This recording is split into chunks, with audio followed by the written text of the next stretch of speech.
चुनाव का आखिरी चरण बचा हुआ है। ऐसे में आखिरी चरण में जिन जिन सीटों पर मतदान होना है, हर एक प्रत्याशी, हर एक पार्टी का कद्दावर नेता चुनाव प्रचार में जुटा है। प्रधानमंत्री से लेकर विपक्ष के तमाम नेता तक।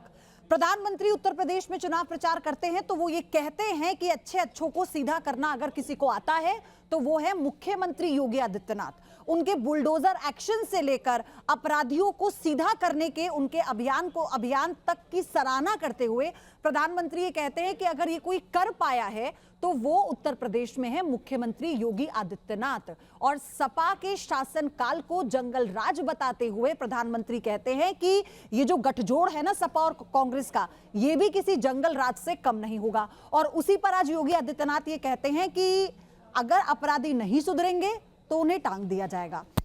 योगी आदित्यनाथ की भाषा एकदम साफ है, वो जो कहते हैं वो कर रहे हैं। लेकिन क्या कानून व्यवस्था वाकई चुनाव के दौरान एक बड़ा मुद्दा है? और वो इसलिए क्योंकि अगर प्रधानमंत्री नरेंद्र मोदी कानून व्यवस्था को लेकर मुख्यमंत्री योगी आदित्यनाथ की तारीफ कर रहे हैं तो क्या योगी मॉडल सफल रहा उनकी नजरों में, और क्या वाकई ये सफल रहा है? और इसे लेकर कानून व्यवस्था का जो पूरा प्रारूप है उत्तर प्रदेश का, क्या वो बदल रहा है? और इसीलिए वो ये कह रहे हैं कि बाकी राज्यों को भी इससे सीख लेनी चाहिए।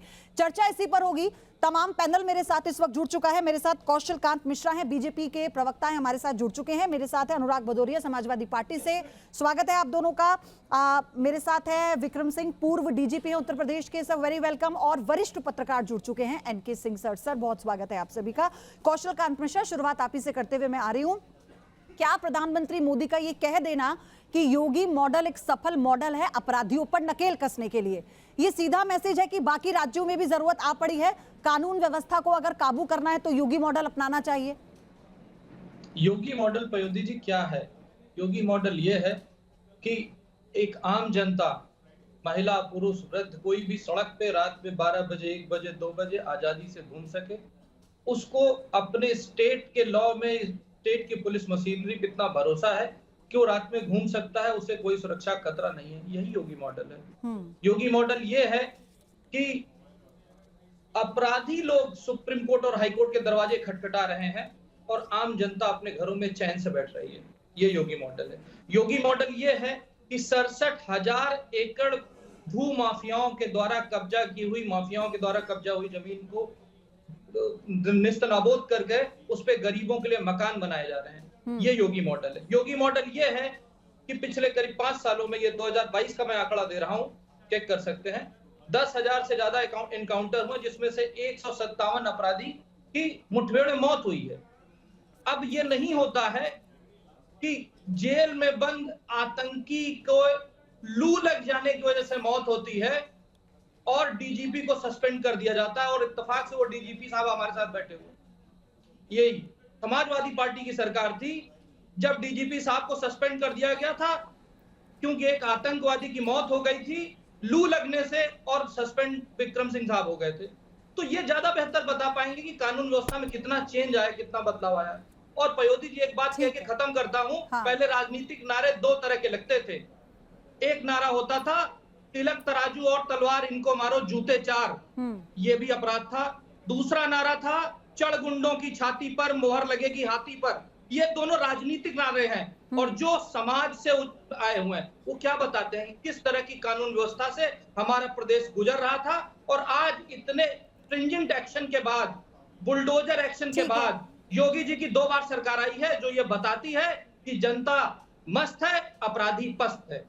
अनुराग भदौरिया, आपके पास आऊं उससे पहले विक्रम सर मैं आपसे जानना चाहती हूँ, जिसका जिक्र भी कौशल कांत मिश्रा कर रहे थे, उसका भी आप जवाब दीजिएगा। दूसरा मेरा सवाल ये है, चलाने लग गए अब आप भी। अरे आप रुकेंगे, आपको मौका दूंगी। पैनल जवाब देने का मौका दिए। अनुराग भदौरिया, क्या? अच्छा मैंने क्या कहा? बता दीजिए जवाब। मैंने क्या कहा? जो संचालन कर रहा है अनुराग भदौरिया, काम डाउन, जवाब लेना है। आपने बीजेपी से बुलवा दिया, इनको सब्र करने से पहले बुलवाते ना, विक्रम सर से पहले बुलवाते ना, हमारे सबके सम्मान। अरे उनकी बात तो सुन लीजिए, उनका बात तो सुन लीजिए। आपकी दिक्कत ही है अनुराग भदौरिया, अनुराग भदौरिया, हमारे सम्मानित आप पहले उनको, आप पहले उनको बुलवा देते हैं। एक गुंडागर्दी की पराकाष्ठा है। आपको डिबेट को कहते हैं कि अपनी लड़ाई चलाना। आपको डिबेट नहीं करनी आती है। कौशल कांत मिश्रा, 1 मिनट। कौशल कांत मिश्रा, अरे अधिकारियों का तो सम्मान करना सीखे अनुराग भदौरिया। आपसे मैंने एक बार भी कहा कि आपको मैं मौका नहीं दूंगी। मैंने आपसे ये कहा, अनुराग भदौरिया, मैं आपके पास आ रही हूँ, मुझे उनसे भी पक्ष जानना है, मुझे उनसे भी पक्ष जानना है। क्या आदरणीय विक्रम सिंह जी देंगे? उसका जवाब कौन देगा? मेरा सवाल है, मैंने आपसे क्या कहा और जवाब कौन देगा? अनुराग भदौरिया, समय मेरा जाया मत कीजिए। जवाब कौन देगा वो मैं तय करूंगी। डिबेट का संचालन मैं करूंगी, आप नहीं करेंगे। आप ऐसी डिबेट मुझे मत बुलाइए, ठीक है, ठीक है, मुझे नहीं करनी है। अनुराग भदौरिया, इतना चिढ़ने वाली बात नहीं है आपकी जो आप यहाँ पर कर रहे हैं। ठीक है, ठीक है, कोई बात नहीं, आपकी मर्जी है। ठीक है, आपकी मर्जी, आपको बैठना है बैठिए। अगर जवाब आपके पास नहीं है तो आप लोगों का यही पैतरा है, माइक हटा देंगे या फिर एंकर के साथ आप लोग 1 to 1 करने लगते हैं। विक्रम सिंह, मैं आपसे ही जानना चाह रही हूं, जिस बात का जिक्र भी कौशल कांत मिश्रा कर रहे थे, क्या वाकई ऐसा है? और सवाल मेरा इस पर यह है, लेकिन इस पूरे अभियान पर, इस पूरी स्ट्रेटेजी पर योगी सरकार के सवाल भी उठे ना, फिर चाहे पुलिस कस्टडी में अपराधियों का एनकाउंटर ही क्यों ना हो, तो क्या इसे हम बैलेंसिंग कह सकते हैं? मैं आपको बिल्कुल स्पष्ट उत्तर दूंगा। पुलिस में मैंने 36 वर्ष दिए हैं और जिस बात की कौशल कांत जी ने जिक्र किया वो अगस्त 2013 का था। ब्रिजलाल जो तब सर्विंग डीजी थे, मैं तो रिटायर हो चुका था, तो सस्पेंशन नहीं हुआ था। हाँ, अलबत्ता हत्या का एक मुकदमा लिखा दिया गया था ब्रिजलाल जी के खिलाफ, जो मौजूदा सांसद है राज्यसभा के, मेरे ऊपर और एसटीएफ के 40 अधिकारियों कमांडोज के ऊपर। गलती क्या थी? चरमपंथी आ रहा था, लू लग गई, मर गया, लेकिन उसको एक बहाना बना करके एक हत्या का मुकदमा लिख दिया गया। और मेरा कोई लेना देना नहीं, मैं ऋषिकेश पे बैठा हूं, लेकिन इन्होंने एन केन प्रकार, ये तो बात हुई। हाईकोर्ट ने जो टिप्पणी की वो ये टिप्पणी थी, आप इनके मुकदमे ही क्यों वापस ले रहे चरमपंथियों के, आप इनको पद्म विभूषण के लिए भी नामांकित कीजिए। आप ये देखें, एक तरफ तो जीरो टॉलरेंस और इनके ऊपर जो कार्रवाई हुई, इनकी जमीन सरकार ने कब्जे में लेके वहां पर गरीबों के मकान बनवा दिए, और एक तरफ जो सर्वोच्च नेता थे उनके कुत्ते से हाथ मिला रहे हैं और इनके जितने भी पाप कर्म थे उनके ऊपर ये कह देना ये मसीहा है। और अभी क्या है, जो मरे थे उनके यहां जब जाके कहते कोई रॉबिन हुड, कोई मसीहा, इनकी शहादत जाया ना हो। अभी भी ये कि जितना पेंदी में जितना माल बचा है वो भी जाया ना हो। जाया क्या होता है? ये तो जनता राहत की सांस ले रही है। यही गुंडे मवाली जहां पहुंच जाते थे, कोई खाली प्लॉट है वो इनका हो गया। और हजरतगंज में बॉनेट पे विस्की की बोतल रख करके ये शराब पीते थे सरेआम, और बहू बेटियों का निकलना मुश्किल करते थे। ये जो जीरो टॉलरेंस आई है, ये बड़ा सुखद अनुभव है। लेकिन सर, आपकी बात सुनने से पहले तो भाग गए ना अनुराग भदौरिया। उनको तो किस बात की मिर्ची लग जाती है समझ नहीं आता। वो भाग जाते हैं क्योंकि लोग फेस नहीं करना चाहते। उनसे तो मैंने सवाल भी नहीं पूछा था। मैं बता दूं अपने दर्शकों को, उनसे सवाल भी नहीं पूछा गया था। उनसे सिर्फ ये कहा गया था कि एक बात पे, इस जो कौशल कांत मिश्रा कह रहे थे उस पर आपका रिएक्शन लेकर मैं उनके पास आ रही थी। मेरा भी उनसे सवाल था, लेकिन उससे पहले वो इतना तिलमिला गए। एनके सिंह सर, क्या यही कारण है कि जब आंकड़ों की बात आती है तो समाजवादी पार्टी उत्तर प्रदेश में पीछे देखने लगती है? देखिए, इस पे गौर से अगर साहब से गए तो आपने शुरुआत किया था, प्रधानमंत्री ने योगी जी की प्रशंसा की जी। आप याद करिएगा, इसी प्रधानमंत्री ने, मतलब देश के प्रधानमंत्री ने एक चीफ मिनिस्टर को निकाल दिया। एन चुनाव से पहले एक चीफ मिनिस्टर को निकाल दिया। वो हरियाणा के चीफ मिनिस्टर थे और दूसरे चीफ मिनिस्टर की तारीफ कर रहे हैं। उसके पीछे वजह क्या है? ये बात सही है कि लॉ एंड ऑर्डर का परसेप्शन बेटर हुआ है। इसलिए नहीं कि वो सड़क पे छिनैती नहीं हो रही है, जम के छिनैती हो रही है। इसी गाजियाबाद में दिन रात छिनैती हो रही है, सब कुछ हो रहा है, लेकिन ऑर्गेनाइज्ड क्राइम बंद हुआ है। और सच बात यह है कि जो माफिया हुआ करते थे अब वो यूपी में नहीं है। तो जनरल इंप्रेशन जो गया है उद्योग की दुनिया में, जिससे इंडस्ट्री लग रही है, उसमें पॉजिटिव गया है। और आम जनता में भी एक मैसेज है कि एक टफ एडमिनिस्ट्रेटर है जो कि टॉलरेट नहीं करेगी ऑर्गेनाइज्ड क्राइम को। जहां तक छिटपुट क्राइम का सवाल है, ये सोशियोलॉजिकल फैक्टर होते हैं।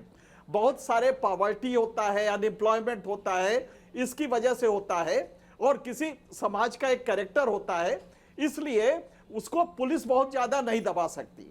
किसी भी समाज में नहीं दबा। विक्रम सिंह जी शायद हमारी बात से इत्तेफाक रखेंगे कि जो सोशल कारणों से क्राइम होता है उसको पुलिस बहुत ज्यादा नहीं दबा सकती, क्योंकि हमारा जो क्रिमिनल जस्टिस सिस्टम है वही गड़बड़ है।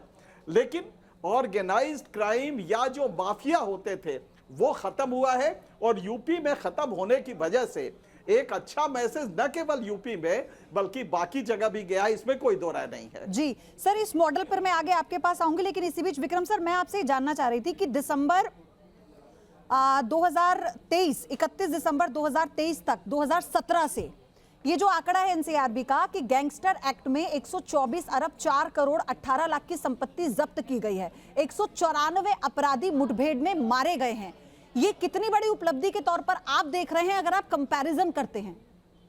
अभूतपूर्व उपलब्धि है। और इसके अलावा एक बिंदु और की जो न्यायालय में सजायाबी हुई है, पश्चिमी उत्तर प्रदेश से लेकर पूर्वी उत्तर प्रदेश तक हर बिरादरी के, जब मैं बिरादरी कर रहा तो उसमें हिंदू, मुस्लिम, ब्राह्मण, जाट, ठाकुर सब है उसमें सम्मिलित, उनकी सजायाबी कोर्ट में हुई है, जो कि पहले नहीं होती थी। अब एक समग्र योजना के तहत एक रोड मैप तैयार किया गया है, चाहे प्रोसिक्यूशन के जरिए, चाहे इफेक्टिव गश्त और गाड़ाबंदी से मुठभेड़ कैसे होती है। अगर हम बैरक में बैठे रहें कभी मुठभेड़ नहीं होगी, जब हम आक्रामक होकर प्रोएक्टिव होंगे, पिन पॉइंटेड सूचना के आधार पर हम बाहर निकलेंगे तो मुठभेड़ होती है। अब मुठभेड़ में कहते हैं साहब ये फर्जी मुठभेड़ है, तो क्या 13 पुलिसकर्मी जो शहीद हुए वो भी फर्जी मुठभेड़ के तहत हुए हैं?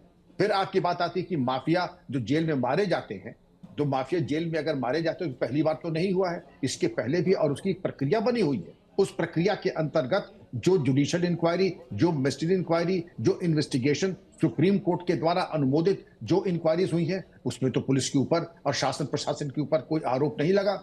और उसके ऊपर लेकर के जैसे मरे हुए सांप को लेकर के हम उसका ताबीज बना करके बांटते हैं, उससे कोई लाभ नहीं है। आज के आईटी के, सोशल मीडिया के युग में इस तरीके का हमारे युग में तो हो सकता था, अब ये संभव नहीं है कि कोई फर्जी मुठभेड़ कर दे या इस तरीके की कोई अनाचार। लेकिन कानून व्यवस्था को लेकर कौशलकांत मित्रा सवाल इसलिए भी उठते हैं, अगर पुलिस कस्टडी में कुख्यात अपराधियों को सरेआम मार दिया जाता है तो ये भी तो एक सवाल है ना, ये भी पुलिस की कार्यशैली पर सवाल है। अयोध्या जी बिल्कुल सही बात है कि पुलिस की कस्टडी में किसी की भी डेथ होना कानून व्यवस्था पे सवाल है, और इसी वजह से एक संवैधानिक प्रक्रिया बनाई गई है कि अगर कभी भी कस्टोडियल डेथ होती है तो हर कस्टोडियल डेथ की जुडिशियल इंक्वायरी होती है और हर कस्टोडियल डेथ को जुडिशियल प्रोसेस से गुजरना पड़ता है। अगर कोई भी जुडिशियल डेथ गैर कानूनी होती तो कहीं ना कहीं हमारी सरकार पे कोई उंगली उठती, पर अभी तक के जितने भी लीगल एक्शन हुए हैं, कोर्ट की प्रक्रिया हुई, किसी ने कभी भी सरकार को जिम्मेदार नहीं पाया है। दूसरी चीज आप देखिए कि आज पहले क्या होता था, पहले अपराधियों को अतीक जी, उसामा जी, कसाब जी बुलाया जाता था। आज क्या है, आज माफिया भागते घूम रहे हैं। आप देखिए सीक्वेंस ऑफ इवेंट है, कृष्णानंद राय जी का हत्याकांड देखिए, 700 राउंड गोलियां चली थी जबकि वो खुद एमएलए थे। राजू पाल को सड़क पे दौड़ा कर लखनऊ में गोली मारी गई थी और जब उसकी मौत पूरी नहीं हुई थी और जब वो हॉस्पिटल पहुंचा था उसने पता चला कि अभी उसकी सांसें चल रही, तो हॉस्पिटल में घुस करके गोली मारी गई थी। मदरसों से लड़कियां गायब हो जाती थी देह व्यापार के लिए, गवाहों की सड़क पर हत्या हो जाती थी। एक क्राइम बता रहा हूं ना, लेकिन अतीक अहमद ने पूरा वही तो मैं कह रही हूँ, उसी अतीक अहमद ने इतनी बड़ी कॉन्स्पिरेसी को भी तो अंजाम दिया ना। इलाहाबाद में उसका बेटा उसके गुर्गे और पुलिस को कानो कान खबर नहीं हुई, तो ये भी तो हाल ही में अभी हुआ ना। बिल्कुल पयोधी जी, लेकिन उसके बाद एक्शन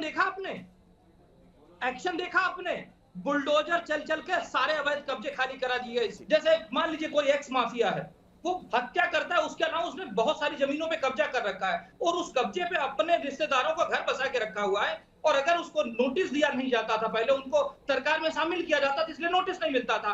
आज जुडिशरी अपना काम कर रही है, पर वो पाप जो उन्होंने कर रखे हैं, जो अवैध कब्जे उन्होंने कर रखे हैं, जिसके ऊपर एडमिनिस्ट्रेशन की पूरी पावर होती है, कॉन्स्टिट्यूशन ने दी हुई है, लीगलिटी के थ्रू दी हुई है, और यही वजह है कि उस एक्शन, उस पावर को यूज करके जो सत्ता है, जो सरकार है, अपने वर्चस्व को दिखा रही है कि अपराधियों को भागने की जगह नहीं मिल रही है और जनता आराम से चल रही है। आज देखिए, पहले माफिया मुक्त सरकार नहीं, कौशलकांत मिश्रा, सवाल मेरा यह है कि इसके अलावा कोई और विकल्प नहीं हो सकता था? आप एनकाउंटर कर रहे हैं अपराधियों का, आप इनामी बदमाशों को पकड़ रहे हैं, आप अवैध संपत्ति जब्त कर रहे हैं, वो ठीक है, लेकिन आपको नहीं लगता इसके अलावा कोई और विकल्प हो सकता है?